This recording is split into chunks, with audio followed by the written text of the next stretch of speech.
Well, good afternoon. It's Wednesday at noon, and welcome to the Iowa Learning Farms Conservation Webinar Series. I'm Liz Ripley, the Conservation and Cover Crop Outreach Specialist with the Iowa Learning Farms, and I'm thrilled to have with us today Vince Sitzmann. He's the Mines and Minerals Bureau Chief at the Iowa Department of Agriculture and Land Stewardship.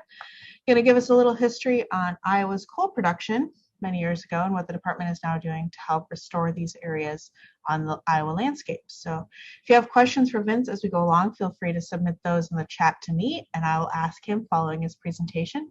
Thank you, and over to you, Vince. Thank you, Liz. First off, can you hear me okay? Yes, you sound great. All right, excellent. Good afternoon, and welcome everybody to the webinar today. As Liz indicated, my name is Vince Sitzmann, and I'm the Mines and Minerals Bureau Chief for the Iowa Department of Agriculture and Land Stewardship. And today we're going to talk a little bit about what we do within the Mines and Minerals Bureau, as well as talk a little bit about, or actually get a little bit of a history lesson on coal mining in Iowa. And then we're going to focus in on our abandoned mine land program within the state. So the Mines and Minerals Bureau is probably one of the lesser known bureaus, but one of the main things we do is we license all the mineral mining in the state. So we have a state minerals inspector on staff. His name is Ryan Starkey, and he makes sure that all of the mining sites are permitted and they're operating within their boundaries that they've designated. And another important thing that he does is he makes sure that all those companies are bonded. So if they complete their mining on a particular site, we make sure that those sites are then reclaimed, and that's what the bonds do for us. So we have actually just over 1,000 sites located around the state, and it's predominantly sand, gravel, limestone, and gypsum. It's what's mined in the state for Iowa. One of the other things we do is we manage the total Title V coal regulatory program.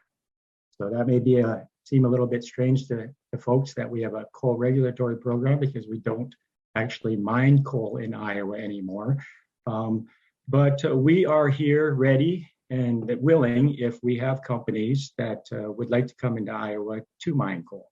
The other important reason why we maintain a Title V program is that we have to have that program in order to have a Title IV abandoned mine land program. And that's mostly what we're going to be discussing today, is how that program works. So I guess for the history lesson, most of you folks probably remember this slide back when you were in junior high. And basically kind of shows you how coal was formed. And so most of the coal in Iowa that was formed, the seams of coal are relatively thin, so they're about 3 to 5 feet in height.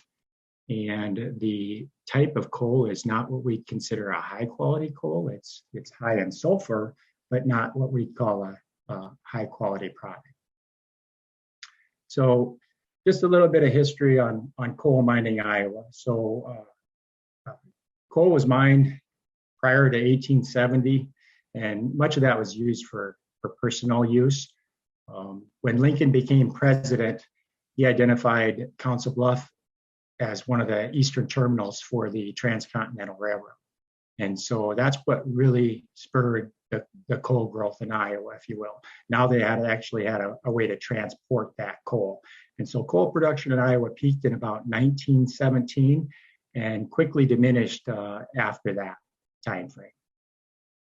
So I liken the coal industry in Iowa kind of like to the gold rush. So when these mineral companies, mining companies would come to the state and start mining, they were looking for workers. And so we had a pretty strong number of immigrants that came to Iowa so that they could work in the coal mines.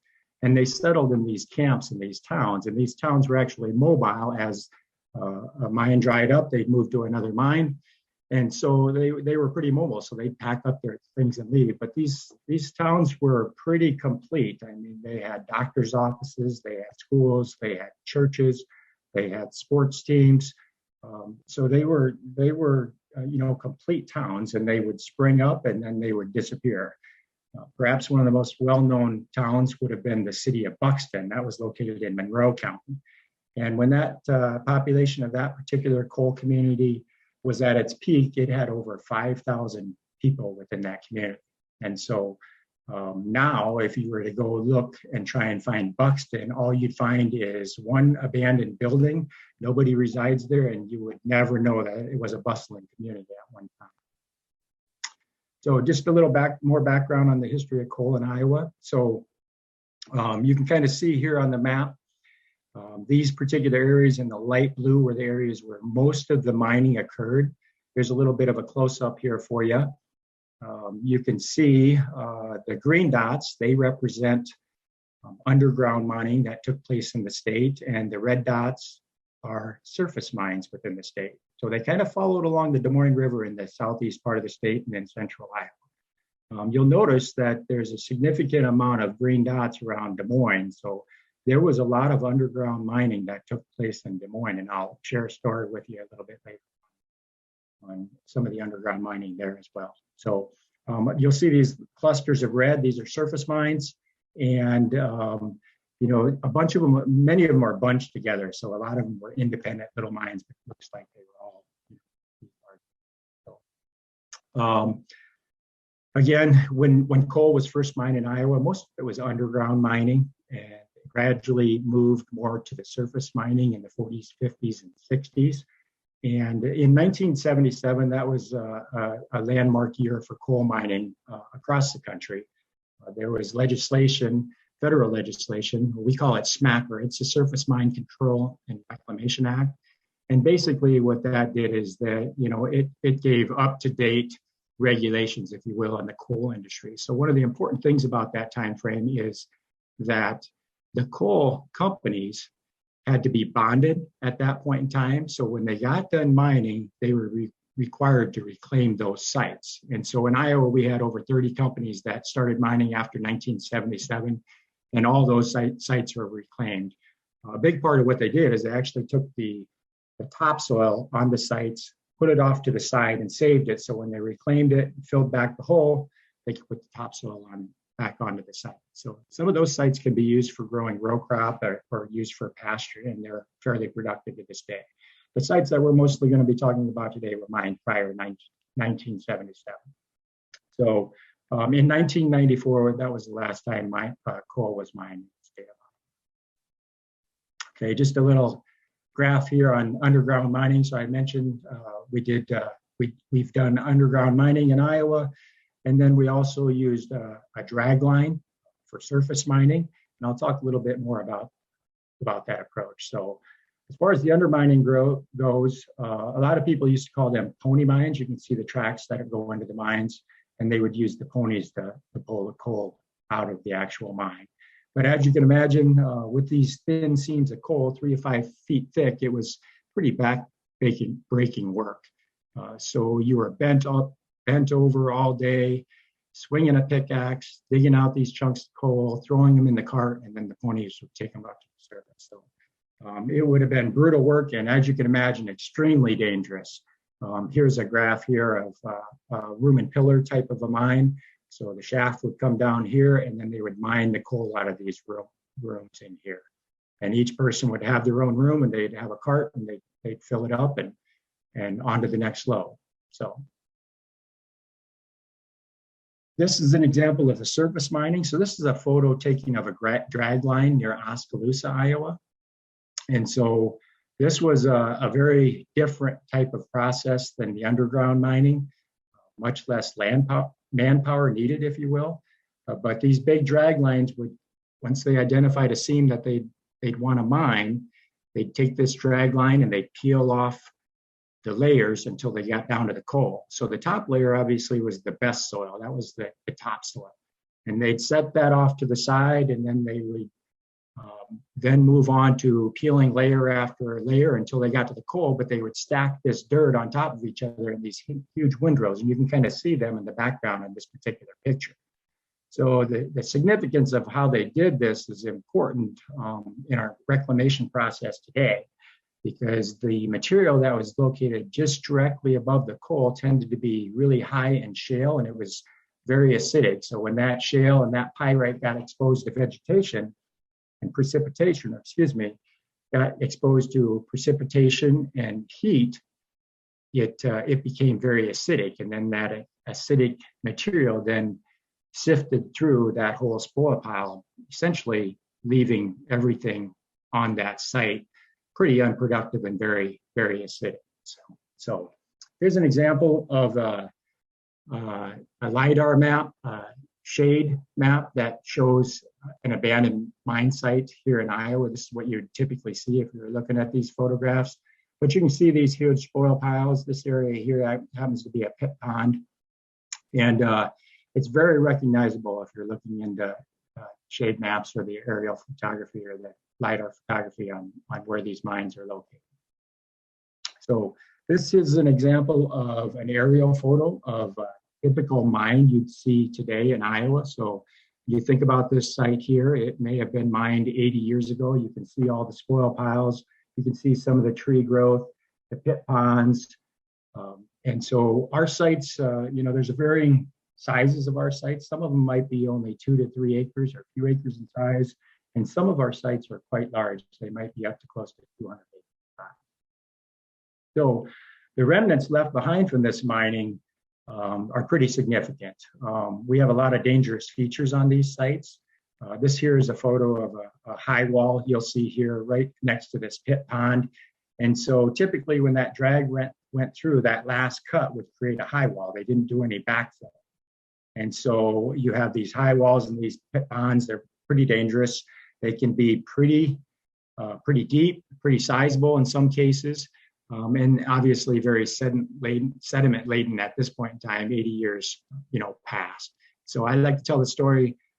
Our department hires a lot of interns every summer, and we collect water samples on all of our mine sites. And so we do the sampling on the pit ponds, and the interns were out there, and one lady was collecting samples. And after about the second or third sample, she looked down at her fingernails and realized that all of her polish had been removed from dipping her hand in the water. So they're pretty acidic, most of these sites. Waters in many of them will range in that pH of 4 to 5. And they're a very dangerous, attractive nuisance, if you will. Many of these sites are pretty secluded, so they're nice little hideaways. It's probably a good thing I didn't grow up in southeast Iowa, because I'm sure my buddies and I would have loved to run around on these particular sites. Many of our sites have dangerous piles and embankments. You can see some of these piles will be up to 50 to 60 feet tall, highly eroded, pretty vertical banks. It'd be quite a tumble if you were to go down these, and pretty limited vegetation on most of these, again, because of this acidity. They're also great places to dump material. So these sites are old. Almost all of them are under private ownership. And so local landowners and farmers tended to, just park their equipment there when it was junk, or dump their junk on these sites. So we have a lot of treasures out on our sites that we find when we're doing reclamation. And another thing that we see on almost all of our sites is we call it AMD, or acid mine drainage. So I had mentioned that the overburden, when it gets exposed to the temperature and the precipitation, it becomes very acidic, and that runs off the sites. And typically you'll see this typical orange stream below our sites or within our sites. And, it's the iron that's precipitating out of these sites. So moving in a little bit more to our AML program, and that's our Abandoned Mine Land program. So it was established in 1983, and our mission is to permanently reclaim these abandoned mine sites, eliminate the hazards, and reduce or eliminate the adverse effects of coal mining on the environment. So we have in Iowa approximately 300 surface mine sites that total about 12,000 acres. Now, keep in mind, these again are just surface mine sites. There's a lot of underground mining that took place in Iowa as well, but we don't do a lot of work on those. But I'll share with you some of the things that the instances when we do work on underground mines here in the next slide. So our program is federally funded, so we get our dollars through grants from the Office of Surface Mine Reclamation and Enforcement. And we apply for a grant every year, and that amounts to close to $3 million. Iowa is known as a minimum state, so there are other states in the country that receive much larger allocations. But Iowa, again, along with a lot of other states, are considered the minimum program states. So this $3 million helps pay for staff for the program, but also construction. We also get some watershed grants. We have a strong partnership with Pathfinders RC&D located in Fairfield, Iowa, and they help apply for grants every year. Almost every one of the sites that we reclaim, they apply for a grant and we get an additional $90,000 to work on these sites that typically goes towards construction. So the other thing we can do with these funds is we have an emergency program. So it's pretty common for us to receive a dozen calls a year from a landowner or a farmer or a resident saying, hey, they had a sinkhole that formed out in their field or in their backyard or along their house. And so we'll come and investigate that site and we'll determine whether or not we feel like if it's mine related. If it's mine related, then we'll go ahead and pay for the remediation of that particular site. Our best tool that we have for identifying whether it's mine related is we have some of the historic maps of where the underground mines were located in Iowa. And so you'll see on the bottom left here, this hole in this field. And this is probably one of our more common occurrences of sinkholes. So we'll get a call from a farmer and there'll be it might be a 10-foot wide by 10-foot deep hole located in the middle of the field. And you really can't see that hole until you're right up on. So it could be a pretty dangerous situation with ag equipment when they're running in their fields, particularly if you get some vegetative growth out there, then you really can't see those holes until you're on top of them. And you can kind of see what a collapse would look like in a bean field. And then in the upper center there, is a photo from 2016. And I had mentioned earlier that a significant amount of the city of Des Moines has been undermined. And so this is an example of a subsidence that occurred in Des Moines. And this tree that you can see inside that hole was probably a 40 to 50 foot tall tree. So this was a pretty significant collapse. And there's a main street that is completely undermined. So fairly dangerous situation.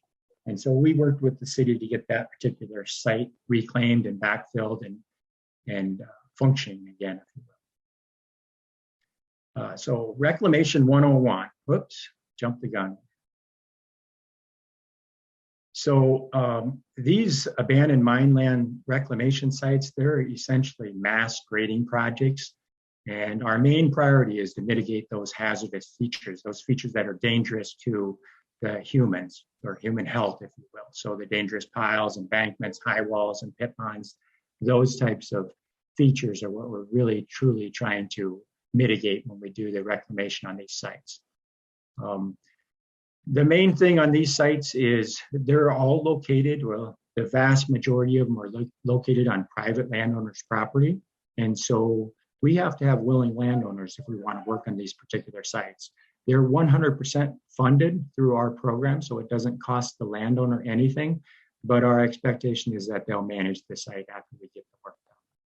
So we develop designs for these particular projects. Once we get the design settled, we'll do a public bid letting, and then we'll begin construction, and then again comes the post-reclamation management.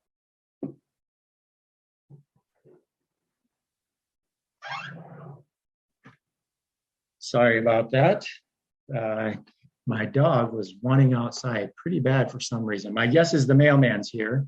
She brings a treat every day and the dog can hear her coming from a mile away. So again, here's just an aerial photo of a typical abandoned mine land site located in southeast Iowa. And so take a look at this site. Where do you start to the reclamation process? And that can be a challenge. So the first thing we do is, we hire engineering consultants, or we also have some in-house engineering folks that put the designs together for us. And so I like to think of this process as somewhat of an art, to be able to picture how you're going to transform this site to fit into the landscape that surrounds the site. So we stick pretty close to the mining boundaries. If the area has been mined, we can work in it, but we don't go outside those boundaries, and we don't bring in material other than mulch and lime. So what we have on the site is what we work with. We don't bring in topsoil. Again, these are highly engineered sites, And there's a 3-step process when we go through that design. So we do a conceptual design, a preliminary design, and then a final design. And we bring the landowners on throughout this process. So once we get a conceptual design put together on a site, we'll sit down with the landowners, kind of explain to them what we're proposing to do and what it's going to look like.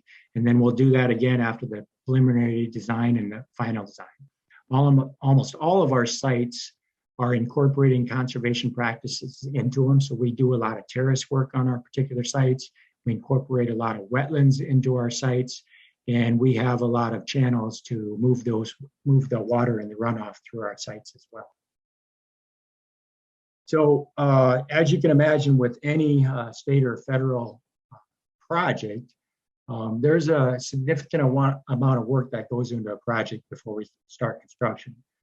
Permitting is a big one. So we work with our cultural resource partners over at SHPO to make sure that we can get clearance to work on these sites. We also have to develop a SWIP plan. Again, some of these sites are fairly large, and once we strip them and get them ready to move dirt, they're completely barren, so they're very susceptible to erosion. And so we have to make sure that we have a plan in place to prevent that erosion from moving off site. We do threatened and endangered species inventory. And again, a lot of our sites have wetlands, so we work closely with the Corps of Engineers, and we have to mitigate wetlands on basically all of our sites. So one of the first steps, once we get the project all designed, we put it out for bid, we accept that low bid, and then the clearing process starts. So again, these sites are pretty acidic, and each site varies a little bit. Some of them get relatively good growth on them. Most of it's shrubbery or trees, not a lot of grasses, but some of them can also be pretty barren.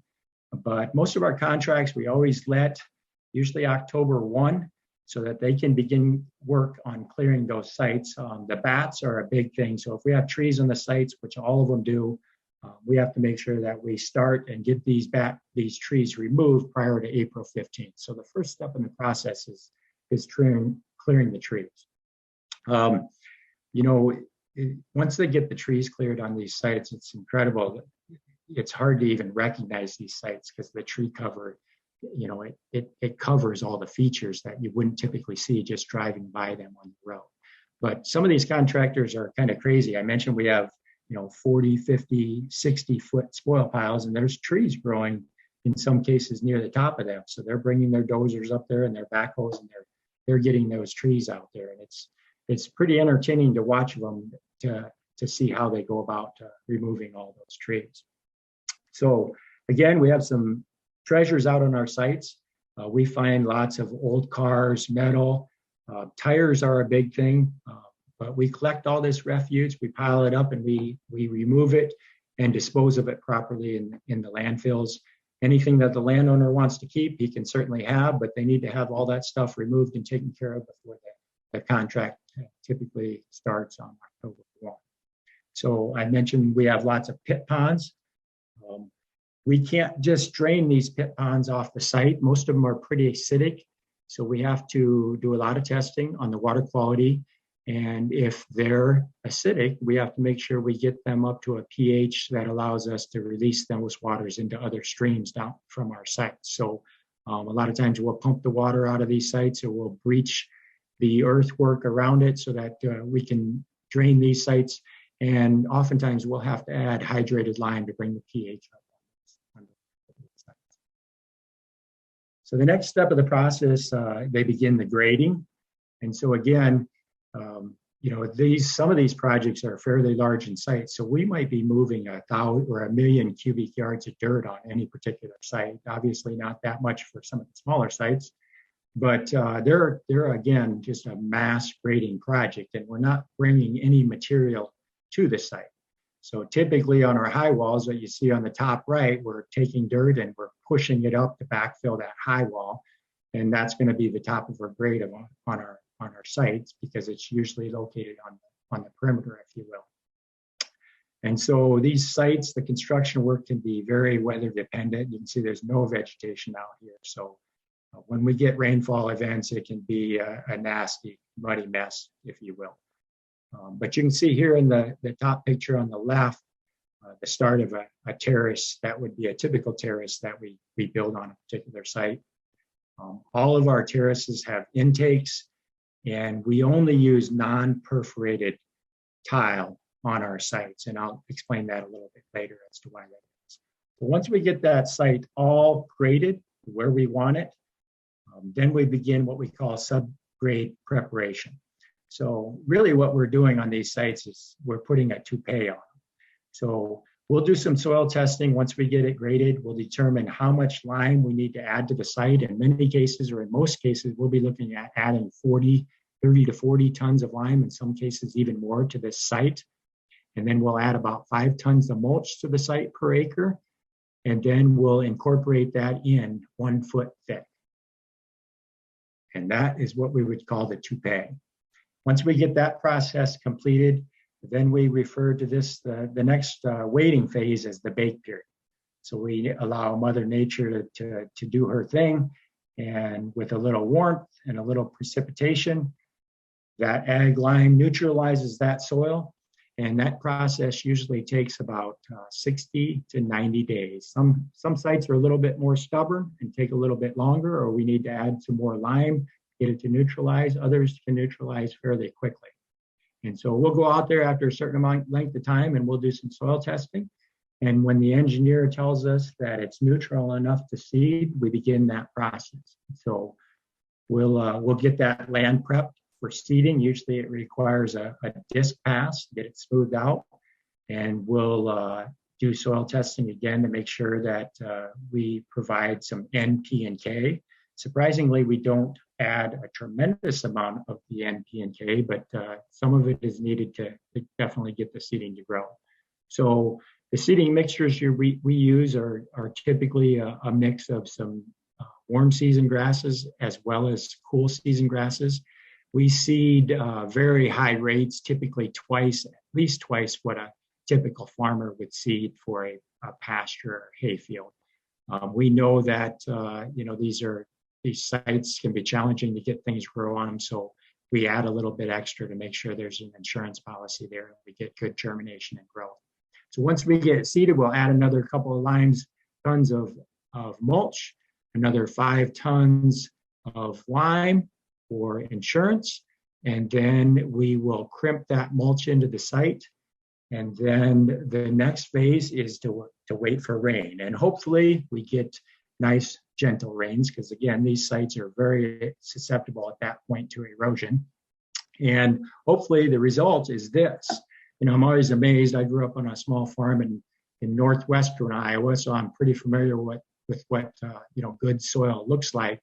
But when I look at these sites, once we get them ready to seed, I'm thinking, how can we possibly grow something on this? Because it's just chunky, shaly, nasty looking material. But once we get it neutralized, it's amazing how successful the seedings are on a lot of these sites. So these are just photos of what a typical seeding might look like. Once we get that site completed, the next phase is pretty much up to the landowner to take care of that property. So our sites, once we reclaim a site, you're never going to grow row crops on them. They're very fragile, but you can do some limited grazing on them, and you can also get some hay off them as well. So the transformation on these sites is pretty amazing. So going back to that top left, and then once we get that site all graded and seeded and prepped, to what they look like is pretty incredible. It always amazes me that the sites are completely unrecognizable when we get done. And most of the folks, if you didn't know it was an abandoned mine site that had been reclaimed, you would just think it was a Southern Iowa pasture. So just kind of share with you a few awards and achievements for the program. So I mentioned we started in 83, and we've reclaimed over 117 sites to date, and 26 miles of high walls and over 2,000 acres of dangerous spoil piles and embankments. One of the things that we're most proud of is our awards that we received. So we've gotten recognized 5 different times for regional awards and 2 times for the National Project of the Year. And that one is particularly a fun one to share with you, because That is the highest award that the Office of Surface Mine Reclamation and Enforcement offers. And so we've received that twice. This photo you're looking at here is the most recent award. In 2021, we received the Reclamation of the Year project. The gentleman holding the photo there is Wally Greenlees. He's one of our engineers on staff, and he actually designed that project. So it's really great that he was recognized for the great work he did on that site. And those other folks are part of the AML team. So just a little bit of information on the future funding for the program. And so I'm really optimistic. Our program is very similar to the Farm Bill program in that it has to be reauthorized every 6 or so years. And so in 2021, we received that reauthorization. And the big news is the bipartisan infrastructure legislation that passed in 21 earmarked over $11 billion for AML programs across the country. And so Iowa anticipates getting a bump of about $6 million annually for the next 15 years. And that's pretty significant. We can put a heck of a dent in the number of AML sites that we have in Iowa with this funding. So we haven't actually received the money yet, but we're hoping this fall or early next year we get this increase. And so we'll be able to ramp up our program. On any given year, we probably we'll have 3 sites at least under construction and be in the planning stages on another 8 or so sites. But this kind of money will enable us to nearly triple the amount of work we're doing. And we'll be able to tackle some of those larger sites as well. So I mentioned we have sites that are close to 200 acres. Based on our current budget, we kind of stay away from that because it's a very expensive proposition to do AML reclamation. I don't believe I shared that figure with you, but that was probably the biggest sticker shock I had when I joined this program. So it costs for the construction side of these sites, we're expending anywhere from $20,000 to $25,000 an acre to reclaim these sites. So it's very expensive, and that new funding will be significant. Just a photo here in recognition of some of the partners. I talked a little bit about Pathfinders RCB, Office of Surface Mine Reclamation Enforcement, but landowners are a huge partner. Again, this program, we work with landowners who want their sites reclaimed. It costs them nothing, but they are responsible for the long-term management of these sites. We also work closely with the Soil and Water Conservation Districts, the Natural Resources Conservation Service, and local county engineers. A lot of our sites are along roads or crossroads, and we do work with some of the culverts. And we also do some tree establishment on some of our sites. So we work with the Department of Natural Resources as well. So just kind of wrapping this up. So just a slide here that shows some of the resources that are available. If you want to learn a little bit more about our program and what we do or see some cool videos, if you go to the Department of Ag website under Mines and Minerals Bureau, you'll find several different videos that show actual work being done on these sites with interviews, and then there's several other resources that are available. So Liz, I think that's my last slide. So I'm going to wrap it up. And I think this is the slide you wanted me to put up next. Yes, great. Thank you so much, Vince. And a lot of great questions have been coming in, so please keep those coming. But if you tuned in today to get a CCA CEU, at this point you probably know the drill, but feel free to send me an email by 5 p.m. today. My email is there on the screen with your name and your CCA number, and I will get that submitted for your credit. So let's start up here. So you mentioned pit ponds quite a few times. So someone was curious, are those just the low spots left from the stripping and digging for the coal, or was there another purpose for those pit ponds? So typically they were what was left behind after they stripped it. So when they build up these spoil piles, sometimes it just created a natural embankment, and then groundwater or rainwater would fill those particular ponds. So yep. So this person grew up near Boone, and they were formerly many shale piles where coal mines had once been located. Where does the shale go from the reclamation projects? So the shale is just incorporated into that mass grading project. So there's really no good materials left on site. As I mentioned, that acidity just filters through those spoil piles, and so you're left with no good material. And so that shale breaks up as you're moving it with dozers and scrapers, and that's what we're growing grass on, amazingly. So So you mentioned limited grazing. I guess what are the restrictions or guidelines for how that land is used for grazing and or hay production? Yeah, so that's a great question. And I mentioned most of our work is done on private land. So we don't attain any long-term easements on these sites. All we do is a construction easement. So once we get construction done, we'll go out there and we'll inspect that site for the next 5 years just to make sure that our practices are functioning and the site is functioning and working as we had designed. But there are no particular restrictions for landowners, and I'll share with you. We certainly try and educate the landowners on long-term management for these sites. It's always great if they're willing to apply fertilizer, additional lime, especially if they're going to be utilizing it for haying and grazing. But it's the landowners to use. But again, we try and educate them and caution them on how they're going to use it. And obviously, we're really most interested in working with landowners that we know are going to manage the sites when we're done. Like I said, we put a lot of money into these sites. We want to make sure they're managed well as well. So, yeah, and that leads actually really well into this next question about working with those landowners. Do they ever have any input on the species that are planted there? For example, the different grasses or legumes or things, depending on what they plan to use the area for? Yeah, that's a really good question, and very much so. So we've had what I mentioned throughout the design process. When we're working with these landowners, make sure they understand what the site is going to look like when we're completed. They also take part in the seeding decisions as well. So we share with them what we would typically seed, but we've had landowners that want to do an all native grass seeding and things like that, and we'll work with them as best we can. These are their sites, and they have different strategies for how they want to manage it or how they want to use this land. So we do our best to try and accommodate if it's reasonable, and pretty much on the seedings, we work with them closely.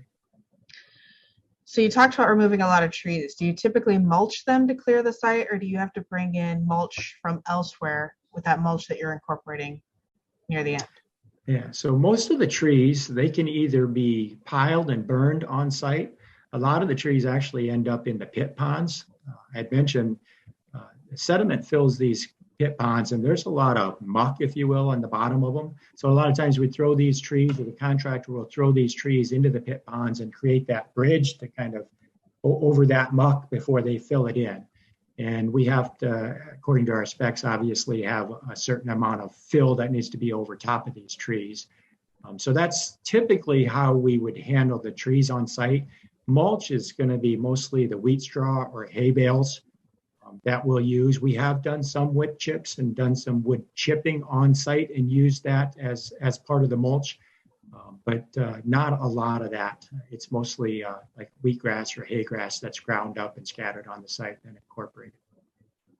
So a couple related questions here. Kind of what are the number of potential sites in Iowa, and how many of those remain to be reclaimed? And then the second part of that would be, is there an expected completion date for getting these sites reclaimed? Yeah, so I had mentioned that we've got about 300 sites on our database. There's a database that is set up by the Office of Surface Mine Reclamation Enforcement. So we have all of our sites that we're aware of entered into the system. It's possible, certainly there's a few unknown sites out there that are probably relatively small in acreage that the landowners just haven't shared with us. So all of our sites are in the database. And again, I'm referring to the surface mine sites. And I had mentioned we've got about 117 of them reclaimed. So I'm not real good at math. So I'm going to round up to 120. And so that would leave us with roughly 180 sites left out there. Now, again, some of these sites will never be reclaimed because the landowners aren't interested in reclamation. We have landowners that have said thanks, but no thanks, and they may change their mind as that land changes hands. Then obviously we would be willing to go in there and reclaim those sites. And there is no particular time frame. Again, we're a $3 million a year state, and it's a very expensive reclamation process, and so we don't have any particular time frame, but we want to try and spend our money every year on sites, and we try and put as much into the construction component as we can. So we'll do as many sites as we can per year until the money's gone. And I do anticipate, though, if we get this 15 or this additional $6 million from the new infrastructure funding, that it's quite possible we could get most of our sites reclaimed over that 15-year time span. Because obviously there's going to be some sites that landowners aren't interested. So we should put a heck of a dent in that number of sites in 15 to 20 years. So that's pretty exciting. So maybe there is, I don't think we'll see the program ever go away, because there'll be some work that we'll have to follow up with on sites that are reclaimed. So I don't expect the program to just end at that point in time. And then there'll be other landowners that decide, after 15 years, or their children may decide they want it reclaimed. And so we'll be able to go there and reclaim those sites. So question here that they've noticed some articles using reclaimed mines to host solar arrays in West Virginia. Would developing solar energy systems on these sites be viable and or doable here in Iowa? Yeah, I think that's certainly a possibility. I'm kind of surprised, actually, that I've never received a call from any of these companies about this, because we have received calls from companies that are interested in mining some of the rare earth elements that are located on these particular sites after they've been mined. And so I've fielded several calls, but nothing on the solar component to it. But I certainly think, these sites would potentially be good fits. And obviously, again, we're talking about private land in most cases. And so they would have to work directly with the landowners on that. But I love the idea. So you mentioned that there's some folks that aren't interested, but are the landowners willing or anxious to have this work done? Yeah, so I'd like to refer to our program in terms of we're a pretty well-kept secret, and I mentioned we get about $3 million a year. So with that funding, we have way more demand than we have funding. And so we don't do a whole lot of advertising for our program. Now, with this new money, we are actually soliciting interest from landowners as we speak. We're sending out a mailing to all the folks that have these sites, because we want to really ramp up and get a bunch of projects in the hopper so that when the money comes, we can move through it. So I don't want to say we don't advertise a lot, but we don't advertise a lot because we have enough demand. But that's changing here now. So we're looking forward to reaching out to new folks that we haven't contacted to see if they have interest in reclamation. So also curious what the original landscape topography or vegetation would have been in these areas prior to the surface mining process. Yeah, so that's a good question. And most of them were likely grazing land, not necessarily heavily timbered, but some of them probably were. I mentioned that the engineers, it's kind of an art firm when they design these. And so what they'll do is a lot of times they'll take old aerial photographs prior to mining and take a look at what these sites would have looked like. And then they'll somewhat try and mimic that landscape design. And again, when they do the design, these are typically, rolling hills of southern Iowa. And that's what they look like when we get done. And we try and keep our slopes in that 5% range and less. It's not always possible to do in all of our sites, but that's our goal, to make them stable and handle any rain events that we have and get them vegetated so that they can handle that water flow. All right, a couple more questions. Have you ever encountered any that have other heavy metals or contaminants that could bioaccumulate in the vegetation and possibly then be consumed by cattle that are grazing on that site? So that's a great question. And all of our sites certainly do contain some of those heavy metals. I mentioned we've had inquiries from companies about potentially going in there and utilizing some of that water in those pit ponds and collecting some of the heavy metals out there. So they're certainly located within our sites. We don't do a lot of monitoring for those particular elements. But I'll share with you a story that I find pretty fascinating and interesting. And it's a project that we're currently working on. We call it the Patrick AML site, and it's located in Wapello County. And so the landowner is a big cattle farmer, and he had struggled with his cattle operation for many years, just through high loss for the the pregnant cows. So they were aborting at a higher rate than typically they should. And he could not figure out why. And so he worked with his vet, and they collected lots of data over years on the water on their particular site. And it was grazing an AML site that hadn't been reclaimed. And the vet determined that the materials in the water was what was causing some of the high aborted rates. So we're in the process of reclaiming that site. The landowner is pretty excited that he'll be able to utilize that site and graze that site, and he'll have better water quality. So that's just kind of an example that we have in regards to a livestock facility on one of our sites that we've reclaimed. And I think you kind of alluded to this, but the question was, do any of the sites require continuous passive mitigation to treat the acid mine drainage versus the one time during the construction process, or a couple times during the construction process applications? Yeah, so that's a really interesting question. So I will share with you that there are a lot of states, some of the larger states like Pennsylvania and West Virginia, they still actively mine a lot of coal. And historically, they mined a tremendous amount of coal. So they have, I would venture to say, hundreds of thousands of old sites out there. And they have such large areas that were mined that it impacts whole riverine systems. So you'll see acid mine drainage coming off those sites where the rivers do not support aquatic life or fish. And so when they do a lot of their reclamation work, they'll put in passive treatment systems to titrate that water to make them, waters that fish or invertebrates can live in. In Iowa, we don't do a whole lot of passive treatment. I mentioned we build a lot of our wetlands. Almost all of the water that flows from our sites, we typically try and run through a wetland. And a lot of our wetlands will undercut and add limestone to the bottom of them as a way to treat that water before it leaves. But we've done some data collection, and the water is certainly much better after we get them reclaimed. But we don't build what I would call treatment systems. Part of that reason is they can be very expensive and they require long-term maintenance, which we don't have a funding source to pay for that with our particular program. But many programs do set some of their money aside to pay for that long-term maintenance for treatment systems. All right, we've got two more questions before we wrap things up today. After reclaiming the land, what do county assessors do with the valuation of those acres? Well, to my knowledge, they're still mine sites, so their value is not going to increase. Again, you're not going to grow crop on these now. They may become workable lands where you can raise them and hay them, but the value isn't going to go up significantly on these particular sites.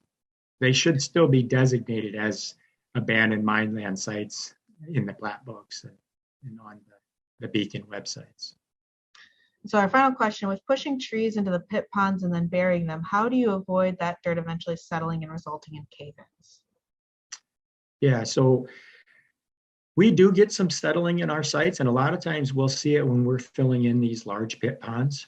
And so we try and make sure that when we fill these ponds in, we fill them in slowly and in lifts and allow that ground to settle.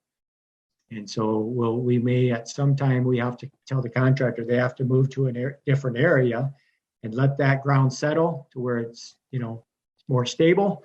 And then they can start putting lifts of dirt over that again. But also a lot of our experienced engineers will take that into consideration when they do the designs. And so they won't build terrace systems directly over those large pit ponds just in case we settle, because that could cause damage to the tile. But it has absolutely happened on our sites, and we're learning as we go. And so we're pretty wary of that when we do the designs, thinking about that settlement. All right, if you can advance one more time there for me, Vince. Because next week we have Jane Frankenberger joining us, talking about transforming drainage, the work that they've been doing across the Midwest to increase resiliency for drained agricultural land. So we hope to see you all after the holiday weekend, and thank you for joining us today, and have a great afternoon.